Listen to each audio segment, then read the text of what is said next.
Guys, আমি Swarnam and welcome to the new episode of my channel. তো এখন আমি এই ভিডিওতে কথা বলবো হচ্ছে India tour of south Sri Lanka. এই যে একটা সিরিজ শুরু হয়েছে 3টে টি-20 এবং 3টে ওডিআই দিয়ে। তো সেই সিরিজে টি-20তে তো ইন্ডিয়া জিতে গেছে পুরো হোয়াইট ওয়াশ হিসাবে, মানে 3-0-তে।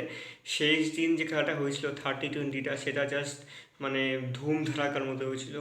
মানে সুপার ওভারে যেভাবে ইন্ডিয়া জিতেছিল সেটা তো বেশ একটা দারুণ ব্যাপার। তার আগে ম্যাচটা যে টাই হয়ে গেছিলো, সেই ম্যাচটা কিন্তু একটা দেখার মতো ম্যাচ ছিল। তো আজকে হলো হচ্ছে মানে 2 আগস্টে হলো হচ্ছে ইন্ডিয়া ভার্সেস শ্রীলঙ্কার ফার্স্ট ওডিআইটা। তো এই ম্যাচটা কেমন হলো সেটা নিয়ে এখন এই ভিডিওতে কথা বলবো। তো শ্রীলঙ্কা ফার্স্টে ব্যাটিংয়ে নেমেছিল। ফার্স্ট ইনিংসে তারা 50 ওভারে 230 রান করে 8 উইকেটে। রানটা ঠিকঠাকই অবস্থা তাদের ক্ষেত্রে। তাদের প্রথম করেছিল হচ্ছে 56 রান, আভিশা 1 রান করেছে, আসালাঙ্গা 14 রান,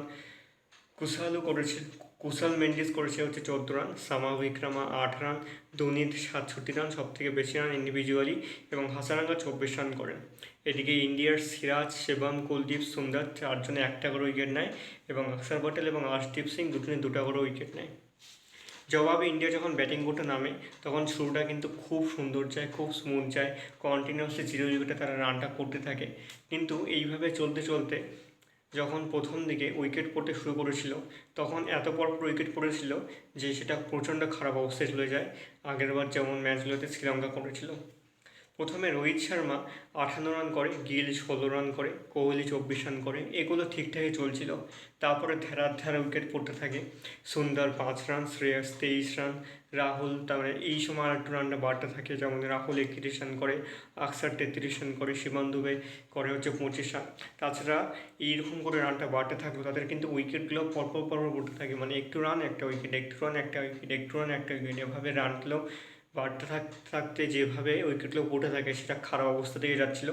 তবুও ইন্ডিয়া জিতে যাবে এই রানের মধ্যে সেটা স্পষ্টই আশা ছিল। কিন্তু ধীরে ধীরে শেষের দিকে যে রানটা হলো সেটা হয়ে গেছিলো হচ্ছে 14 বলে 1 রান দরকার, যেটা সকলেই ভেবেছিল করে ফেলবে। তার আগে শিবম দুবে 6-4 মেরে সুন্দরভাবে রানটা এগিয়ে দিয়েছিল। কিন্তু ম্যাচটা এমনভাবে শেষ হলো যেটা হতাশাজনক। ইন্ডিয়া 47.5 ওভারে অল আউট হয়ে গেল, কিন্তু রানটা গিয়ে দাঁড়ালো শ্রীলঙ্কার 230 রানের সমান। মানে ইন্ডিয়া 230 রানে অল আউট হয়ে গেল। ম্যাচটা তো হয়ে গেল টাই, সুপার ওভার আর হলো না, কারণ ওডিআইতে সেরকম করে প্রয়োজন পড়ে না। তো ম্যাচটা তো টাই হয়ে গেল। ওয়ানিন্দু আর চারি দুজনে 3টে উইকেট নিল, ফোনিতে 2টো উইকেট, আকিলা এবং আশিতা 1টা উইকেট নিল। তো ম্যাচটা তো জাস্ট হাড্ডাহাড্ডি হলো। তবে ইন্ডিয়া এইরকম একটা ম্যাচে এভাবে হেরে যাওয়াটা মেনে নিতে পারছি না। তারা কিন্তু ম্যাচটা খুব সুন্দর করে জিতে যাওয়ার মতো প্রস্তুতি নিয়েছিল, এবং শুরু থেকেও শেষ পর্যন্ত সেটা প্রায় পড়েই যাচ্ছিল। শেষে শিবম দুবে কেন আউট হলো, আবার আর্শদীপ সিং পরে কেন আউট হয়ে গেলো সেটা এখন দেখার। 1 রানটা করেই ফেলতে পারতো কিন্তু।